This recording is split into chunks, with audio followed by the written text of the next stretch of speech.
और हम इस समय मौजूद हैं भोपाल की महापौर कृष्णा गौर जी के साथ, जिन्होंने की रिकॉर्ड मतों से जीतने वाले बाबूलाल गौर के साथ पूरे चुनाव में पूरा टाइम नज़र रखी उन पर। महापौर जी, जिस प्रकार से जनता ने भारतीय जनता पार्टी पर पूरे प्रदेश में ही नहीं चारों राज्यों में विश्वास जताया, किस रूप में देखते हैं?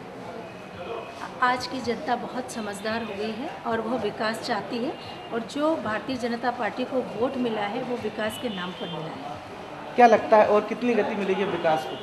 बहुत ज़्यादा गति मिलेगी। जो काम हमारे अधूरे थे उन कामों को पूरा करना है और नए काम और ज़्यादा करने हैं। मैं समझती हूँ कि गोविंदपुरा विधानसभा क्षेत्र में जिस प्रकार से जनता ने भरोसा किया है, ये भरोसा निश्चित रूप से हमारे काम का परिणाम है, और लोगों ने ये समझा है, ये माना है कि भारतीय जनता पार्टी के जनप्रतिनिधि जो कहते हैं वो करते हैं, और उसका परिणाम आज बाबूजी की 10वीं बार रिकॉर्ड जीत हुई है। महापौर जी, आप उस परिवार से जो रिकॉर्ड जीत के साथ राजनीतिक इसमें हस्तक्षेप रखते हैं, ये जो चारों विधानसभा राज्यों के चुनाव आए, तो इस पर लोकसभा को किस रूप में देख रहे हैं आप? देखिए, पूरे देश में मोदी जी की लहर है, ये बात सत्य है, और निश्चित रूप से ये अगले आने वाले चुनाव का सेमीफाइनल था, और इस चुनाव में जिस प्रकार से देश की जनता ने 4 राज्यों में भारतीय जनता पार्टी को समर्थन दिया है, इस बात का प्रतीक है कि अब इस देश की जनता भारतीय जनता पार्टी को प्रदेश में भी और केंद्र में भी देखना चाहती है, और आने वाला समय इस बात का गवाह होगा कि केंद्र में भारतीय जनता पार्टी की सरकार आएगी। महिलाओं का काफ़ी रुझान रहा इस बार के चुनाव में शिवराज सिंह चौहान को लेकर। आप चूँकि जनसंपर्क में पूरे टाइम साथ रहे, तो महिलाओं ने किस तरीके से बढ़ चढ़ कर हिस्सेदारी करी, भागीदारी करी, उनका क्या रुझान देखने को?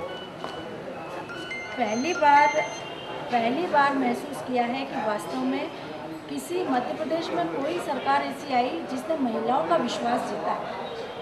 कई जगह स्थिति ये थी कि जिस परिवार में यदि मैं गई हूँ तो उस परिवार का पुराना रिकॉर्ड जो है वो कांग्रेसी समर्थक रहा, लेकिन मैं जब उस घर में गई तो मैंने देखा कि वहाँ की महिला बीजेपी को वोट देने के लिए तैयार थी, और उस घर के पुरुष जो पुराने कांग्रेसी होने के कारण कांग्रेस को देना चाहते थे। तो जो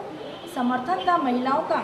मैं समझती हूँ कि सिर्फ और सिर्फ भारतीय जनता पार्टी की शिवराज सरकार के प्रति था, और वो जानती थी कि इस सरकार में महिलाओं के कल्याण की जितनी योजनाएं चलाई उसका लाभ महिलाओं ने लिया और महिलाओं का जीवन स्तर में सुधार आया। तो स्वाभाविक रूप से इस प्रदेश की आधी आबादी ने सरकार को वोट किया, भारतीय जनता पार्टी के प्रति अपना विश्वास व्यक्त किया, और उसका परिणाम ये देखने को आया कि मध्य प्रदेश में भारतीय जनता पार्टी की प्रतिनिधि के रूप में 22 महिलाएं चुनाव जीत के आ रही। तो कहीं ना कहीं ये समझा ही जा रहा था और देखा जा रहा था पूरे चुनाव में कि महिलाओं का विश्वास जीतने में भारतीय जनता पार्टी और शिवराज सिंह चौहान काफ़ी हद तक सफल रहे, और निश्चित रूप से ये जो परिणाम सामने आए इसमें इनका एक बहुत महत्वपूर्ण योगदान भी रहा है। कैमरामैन विपिन यादव के साथ अभय मरकले, टीजी न्यूज़ भोपाल।